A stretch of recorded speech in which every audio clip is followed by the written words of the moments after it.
तो मौलाना मेरा सवाल ये है कि हिंदुस्तान में जो अभी नई सरकार बन रही है, जो 9 तारीख को बनने वाली है, इसके सामने क्या चैलेंजेस आने वाले हैं? देखिए, एक बात जो इस इलेक्शन में बहुत खुलकर आवाम ने साफ कर दी है, वो ये है कि पिछले 10 सालों से जो एक शख्स के नाम पर और एक शख्स की सरकार चल रही थी, उसको रिजेक्ट किया है। यहाँ तक कि अब जो मैंडेट दिया है और जिस तरह से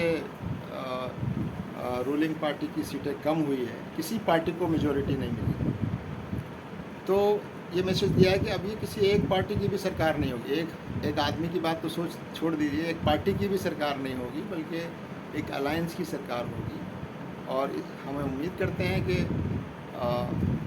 ये जो मैसेज लोगों ने दिया है, वो जो सबसे बड़ी पार्टी जो एनडीए अलायंस में है, वो अब अपने रवैये पर गौर करेगी और सबको साथ लेकर और एक इंक्लूसिव एजेंडा के साथ वो आगे बढ़ेगी, ऐसी हम उम्मीद करते हैं। लेकिन अगर वही गलती करेगी जो पहले की है, तो फिर जाहिर है कि उसका नुकसान देश को भी होगा और पार्टी को भी होगा। लेकिन इस इलेक्शन में जो बात सबसे खुलकर सामने आई है कि आवाम ने किसी पार्टी पर पूरा भरोसा नहीं किया है। आवाम ने ये मैसेज दिया है कि पूरे तौर पर हम किसी पार्टी के पर भरोसा नहीं करते, और आवाम ने एक तरह से पूरी बागडोर और जो लगाम है वो अपने हाथ में ले ली है। और अब आवाम की जो एस्पिरेशंस है, आवाम की जो मर्ज़ी है, उसके मुताबिक ही रूलिंग अलायंस को काम करना होगा, ये मैसेज दिया है। और मुझे लगता है कि इस इलेक्शन का सबसे बड़ी कामयाबी यह है कि ये इलेक्शन किसी पार्टी ने नहीं जीता है, बल्कि ये इलेक्शन यहाँ की आवाम ने जीता है और यहाँ की आवाम की जीत हुई है। जिन लोगों में डर था, खौफ था, वो डर और खौफ कम होगा। मीडिया का एक बड़ा हिस्सा कुछ तो लालच में बिका हुआ था और कुछ डर की वजह से सच बात नहीं कह पा रहा था।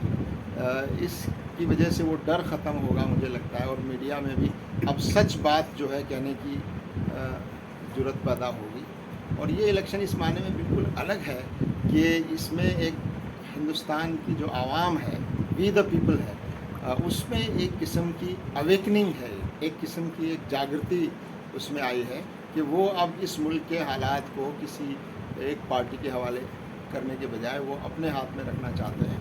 और जो हेट की पॉलिटिक्स है, नफ़रत की पॉलिटिक्स है, समाज को बांटने की पॉलिटिक्स है, मंदिर और मस्जिद की जो इमोशनल लोगों को ब्लैकमेल करने की जो पॉलिटिक्स है, उसको कम्प्लीटली रिजेक्ट किया है। तो अब ये जो अलायंस हैं, इनकी ज़िम्मेदारी, अलायंस के जो पार्टनर हैं, जो गवर्नमेंट में जो अलायंस के पार्टनर हैं, उनकी ज़िम्मेदारी ज़्यादा बढ़ती है कि वो अपना एक्टिव रोल अदा करें और इस हुकूमत को गलत रुख पर जाने से रोकें। और हमें उम्मीद है कि ख़ुद बीजेपी भी अपने रवैये पर सोचेगी, ऐसा हमको लगता है, और सोचना चाहिए। अगर वो अपना और इस देश का भला चाहती है तो उसको अपने रवैये में भी तब्दीली, आवाम के मैसेज के मुताबिक उनको तब्दीली लानी चाहिए अपने। मतलब मैं ये महसूस करता हूँ कि इसमें 2 ऐसे पार्टनर हैं जो बीजेपी की सोच से बिल्कुल मुख्तलिफ हैं।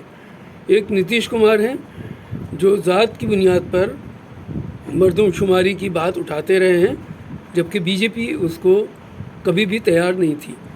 दूसरे चंद्रबाबू नायडू हैं जो 4% मुसलमानों के रिजर्वेशन की बात बहुत ज़ोर शोर से की है और आंध्र प्रदेश में उन्होंने देने का अपने मैनिफेस्टो में भी वादा किया है और उस पर वो अडिग हैं।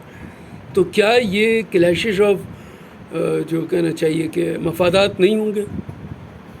नहीं, मुझे लगता है कि जो सबसे बड़ी पार्टी है इस अलायंस में, अब उसको एक कॉमन मिनिमम एजेंडा पर चलने के लिए मजबूर होना पड़ेगा और तभी ये सरकार चल पाएगी। और उसके लिए ज़रूरी है कि वो अब जो सबसे बड़ी पार्टी है, जिसको भी मेजॉरिटी भी नहीं मिली है, तो अब वो अपनी मनमानी नहीं कर सकती। अब वो अपना अकेले का एजेंडा नहीं चला सकती और एक फ़र्द का और एक व्यक्ति का एजेंडा तो अब बिल्कुल नहीं चल सकता। तो मुझे लगता है हर तरह से इस इलेक्शन के रिज़ल्ट्स ने सबको मैसेज दिया है मौलाना, एक फितरत बीजेपी की ये रही है कि जो भी उसके पार्टनर्स हैं उनको उसने ख़त्म किया है। तो अभी चंद्रबाबू नायडू ने, जैसे सोर्सेस से खबर आ रही है कि स्पीकर का पद मांगा है। अगर स्पीकर का पद उनको मिल जाता है तो उनकी पार्टी में टूट फूट के चांसेस कम हो जाएंगे। अगर वो नहीं मिलता है तो क्या इस बात की तवक्को है कि आइंदा इन दोनों पार्टनर्स की पार्टी को तोड़ दिया जाए, जैसे साबिक में किया है?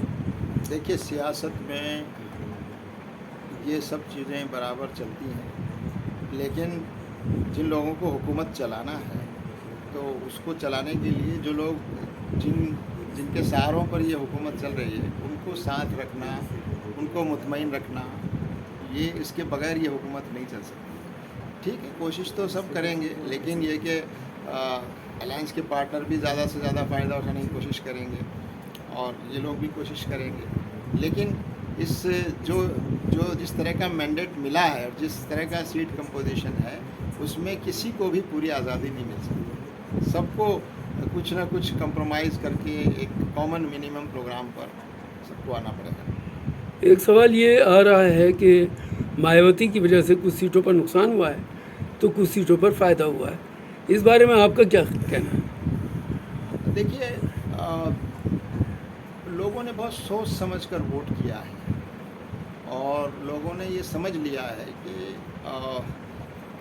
जो डिक्टेटोरियल जो रुझान रखने वाली पार्टी और फ़िरका परस्त और नफ़रत की राजनीति करने वाली पार्टी और मुसलमानों के ख़िलाफ़ एक किस्म की नफ़रत फैलाने वाली, उसको रोकने के लिए क्या ज़रूरी था वो किया गया। और जाहिर है कि लोगों को लग रहा था कि कौन ज़्यादा भरोसे के लायक है और कौन जीत सकता है। तो आवाम ने भरोसा नहीं किया उनकी पार्टी पर। आवाम को उनकी पार्टी के ऊपर भरोसा नहीं रहा कि वो उन ताकतों के ख़िलाफ़ जो है वो कामयाब हो सकते हैं। तो ये साफ मैसेज है कि आवाम ने ये समझ लिया कि वो पार्टी जो है उन ताकतों का मुकाबला नहीं कर सकती। डर और नफ़रत की जो सियासत इस देश में चल रही थी, उसका भविष्य क्या है अब? उसका भविष्य तो मैं समझता हूँ पहले भी नहीं था, लेकिन ये कि इस मुल्क का मिजाज जो है, इस मुल्क की आवाम का मिजाज भी नफ़रत का मिजाज नहीं है। ये किस्म का हैजान पैदा करने की, जुनून पैदा करने की कोशिश की गई है और उसका थोड़ा बहुत असर पिछले दिनों हमने देखा है। लेकिन अब आवाम समझ गई है और आवाम ने साफ़ तौर पर ये मैसेज दे दिया है कि ये नफ़रत की और एक दूसरे के ख़िलाफ़ एक दूसरे को लड़ाने वाली जो सियासत है, ये सियासत ज़्यादा देर नहीं चल सकती है। और आप देखिए यूपी के जो रिज़ल्ट हैं वो साफ बता रहे हैं। मंदिर और मस्जिद का मसला कितना उछालने की कोशिश की गई, मगर इस यूपी में उसका जवाब पूरे यूपी में दिया गया। यहाँ तक कि फैज़ाबाद जहाँ अयोध्या है, जहाँ राम मंदिर बना है, वो कॉन्स्टिट्यूंसी में वो हार गए और उसके आसपास की 5-6 सीटें जो हैं वो उनके हाथ से चली गई। तो साफ़ तौर पर पब्लिक ने ये मैसेज दे दिया है कि ये नफ़रत की और समाज को बांटने की और मंदिर मस्जिद की जो सियासत है, ये सियासत इस मुल्क में आवाम को पसंद नहीं है। आवाम ने इसको रिजेक्ट किया। क्या कोalition एरा दोबारा शुरू होने वाला है, जो 1977 में शुरू हुआ था और बीच में ऐसा लग रहा था कि फुल मेजॉरिटी की सरकारें आएंगी, लेकिन अब जिस तरह से सरकार बन रही है तो क्या फिर से वो एरा शुरू होने वाला है? मुझे लगता है कि अभी कुछ वक्त और जो है ये कोalition का एरा चलेगा और इंडिया जैसे बड़े मुल्क में चूँकि किसी एक पार्टी का बहुत ज़्यादा ताकतवर हो जाना ये मुनासिब भी नहीं है। तो ये कोalition का एरा जो है ये चलेगा, ऐसा हमको लगता है। इससे माइनॉरिटीज़, कमज़ोर तबक़ात और दलित, आदिवासी, इनको क्या फ़ायदा होगा? देखिए, मुझे लगता है कोalition का एक फ़ायदा ये है कि कोalition गवर्नमेंट जो है वो इंतहा पसंदी पर नहीं चल सकती। एक चरमपंथी पॉलिसीज़ वो नहीं अपना सकती। एक्सट्रीम जो रास्ते हैं उनको अपनाकर बीच का रास्ता कोalition गवर्नमेंट्स को अपनाना पड़ता है। और मुझे लगता है कि भारत की एक ज़रूरत यह है कि बीच का रास्ता अपनाया जाए। तो ये साफ नज़र आ रहा है कि आवाम जो है वो चाहती है कि सब मिलजुल कर, जितने भी ग्रुप्स पूरे मुल्क में पॉलिटिकल हैं, वो मिलजुल कर इस मुल्क को चलाएं। बहुत शुक्रिया।